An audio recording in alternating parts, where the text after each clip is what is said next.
It's late, you're lying in the dark, and your brain is putting a 2-second moment from earlier on trial, replaying it, rewording it, imagining a dozen versions of how it could go wrong. You're exhausted. You want it to stop. And it won't. Overthinking feels like your mind working overtime to protect you. But here's the strange truth we're going to unpack. It protects you from almost nothing, solves almost nothing, and the harder you try to think your way out of it, the deeper in you go. So why does an intelligent mind trap itself like this? And how do you actually get out? Stay with me, because the way out is the opposite of what your instincts are screaming. Start with the disguise, because it's the reason overthinking is so hard to quit. It feels productive. When you're churning over a problem, replaying a conversation, planning for every possible disaster, it feels like you're doing something, being responsible, staying safe, working toward an answer. But there's a clear line between thinking and overthinking, and it's this. Real thinking moves you toward a decision or an insight. Overthinking just circles, the same loop, the same worry, the same scenario, round and round, generating no new answer, only more distress. It's mistaking motion for progress. Your mind is running hard on a treadmill and calling it a journey. So why does the brain do this? Here's the first real driver. Overthinking is your mind's attempt to gain control over uncertainty.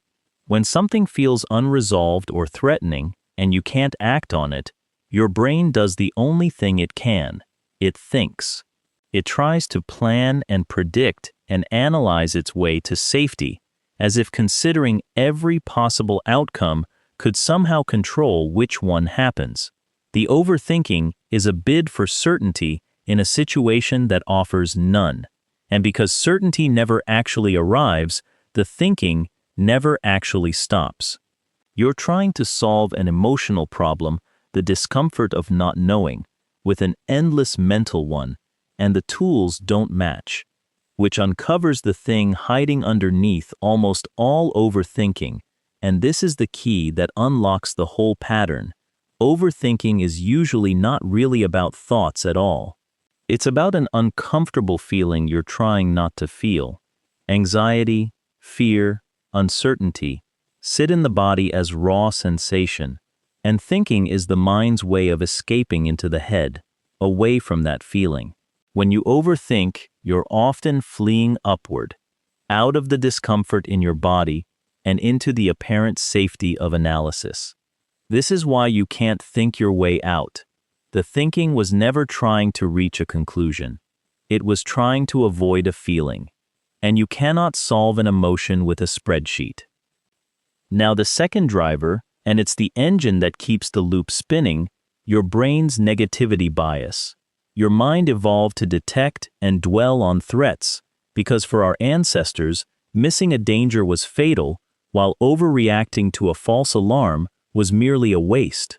So your brain is built to scan for what could go wrong and to replay it. This is why overthinking is almost always about problems, mistakes, threats, and worst-case scenarios, and almost never a peaceful loop about all the ways things could go wonderfully. You're not malfunctioning. You're running ancient survival software in a modern world of ambiguous emails and social slip-ups it was never designed for, and it's treating a slightly awkward text like a predator in the grass. The third driver is where overthinking turns truly cruel, rumination about the past. Here your mind drags a finished moment back onto the operating table and dissects it again and again. That thing you said years ago, that mistake, that embarrassment. And notice the futility. The past cannot be changed.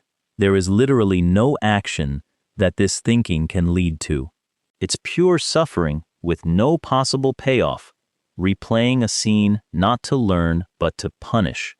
Often this is old guilt or shame that never got processed, so the mind keeps returning to the wound, picking at it, as if enough replays could somehow rewrite what already happened. They can't. The only thing that finishes it is closing the case, not reopening it nightly.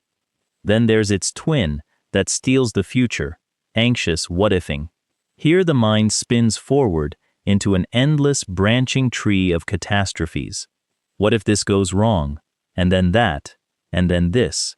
And the trap is that you can always generate one more what if. There's no bottom to it, no scenario complete enough to finally feel safe.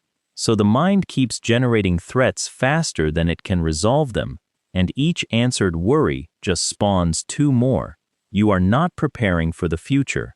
You are living through 100 painful futures that will never happen, and paying the full emotional price for every one of them in advance.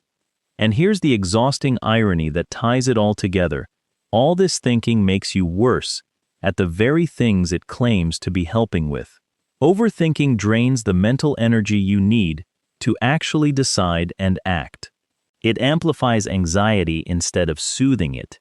It turns small choices into agonies and small moments into disasters.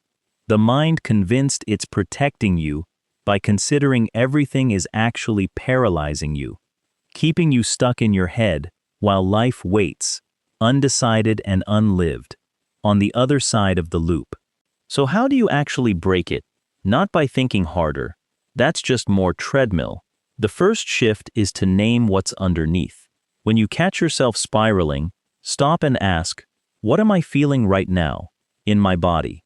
Overthinking is a smokescreen for an emotion, and the moment you turn toward the actual feeling, anxiety, fear, sadness, and let yourself feel it directly, the frantic thinking loses its job. You reach the discomfort it was helping you avoid, and paradoxically, felt directly, that discomfort moves through and fades far faster than the thinking ever would have let it. The second shift is to get out of your head and into your body and the present moment, because you cannot overthink and be fully in your senses at the same time. Feel your feet on the floor. Notice 5 things you can see: the sounds around you, the air on your skin. Move, walk, do something physical. Overthinking lives in an abstract world of past and future, and the sensory present is the one place it cannot follow you. This isn't a distraction from the problem. It's a return to the only moment where you actually have any power at all. The third shift is to give the thinking a hard edge, so it can't sprawl. If a worry is about something real, ask one question: is there an action I can take? If yes, take the smallest next step, and let action replace analysis, because a single step forward does more than 1,000 laps in your head. If there's no action, then this is not a problem to solve. It's a discomfort to feel, and you gently return to the present. You can also contain it. Set aside 10 minutes to worry on purpose, and when the loop starts outside that window, tell it, not now, we have a time for this. You're not trying to silence the mind. You're teaching it that it doesn't get to run the show all day. So the next time you find yourself at midnight, cross-examining a moment that's already over, or rehearsing a disaster that will never come, recognize the loop for what it is. Not wisdom, not preparation, not protection, just an anxious mind trying to think its way out of a feeling, running ancient threat software on modern worries. You don't have to win the argument in your head. You have to step out of the courtroom entirely. Feel what you're actually feeling, come back to your body, take one real step if there's a step to take. The goal was never to think the perfect thought. It's to remember that you are more than the voice in your head, and that you're allowed to set it down.